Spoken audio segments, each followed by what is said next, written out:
Hello everyone and welcome to this latest reflection from St George's Church.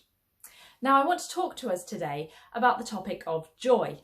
Now weirdly I think this has been a bit of a controversial topic in these recent weeks because some people are saying no, let us be sad, let us grieve what's going on, and others are saying no, let's be super positive and let's be happy all the time.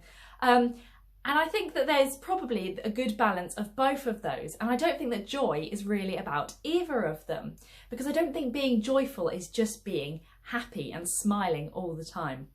I think when the Bible talks about joy, it is so much more than that.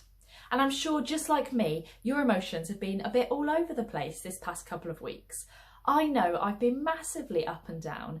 There's been days when I felt really positive, and there's been days when actually I feel pretty low and pretty desperate about everything that's going on around me. And you know what? Whatever you are feeling today, that is okay. And that is completely justified. It is okay to feel sad. It is okay to grieve all that is going on around us, the loss of things that we were looking forward to, the loss of life as we knew it, and indeed the loss of life that's going on. That's okay. And it's also okay to have those positive days when you decide that actually you're going to look at the good things that are going on and maybe be thankful for that day. Whatever it is, it's okay. And we can bring before our God wherever we're at and whatever we're feeling. He is not afraid of our emotions. But I want to point us today to a verse that I'm sure will be well known to many of you, which is from Nehemiah chapter 8 verse 10. And that is this: Ezra says to the people, "The joy of the Lord is your strength."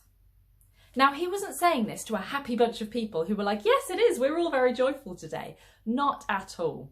These people have been through a lot. They have just returned from exile, where they lost their home, their land, their place of worship they could no longer meet in. May sound a little bit familiar. And they've come back, and this is right at the start of trying to rebuild their lives. And they're renewing the covenant between them and God. And Ezra reads to them the law. And this grieves them because they realise they've been so far from God that they are weeping, they are grieving, they are heartbroken people at the listening of the law. And it is to these heartbroken people that Ezra says, no, don't weep. The joy of the Lord is your strength. So it is in the struggle that Ezra says this. Because the joy of the Lord is so much more than just putting a smile on your face. It's so much more than just being happy or upbeat or a glass half full person. It is strengthening. It is sustaining through the hard times, through the weeping, through the grieving. The joy of the Lord is what sustains us because he is our constant among the chaos. There's a song by Rend Collective that is based on this verse, and I think it really puts it really well. It opens saying this: "Though tears may fall, my song will rise to you. Though my heart may fail, my song will rise to you." And it goes on with some great words. I'm going to put a link to that song in the description box below. And why don't you go now after watching this video and have a listen to that song and pray and ask the Holy Spirit to minister you, to give you afresh today the joy of the Lord, to sustain you and strengthen you at this time.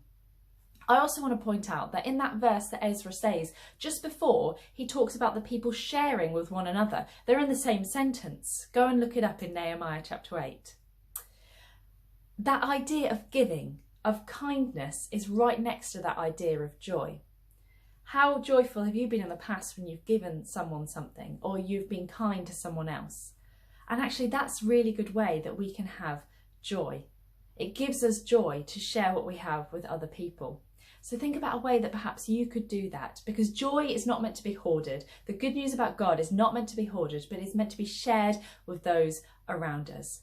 So hopefully my prayer is that for you today, the joy of the Lord will be your strength, but not just yours, but that you will share that joy so that it may strengthen those around you. Thanks for listening.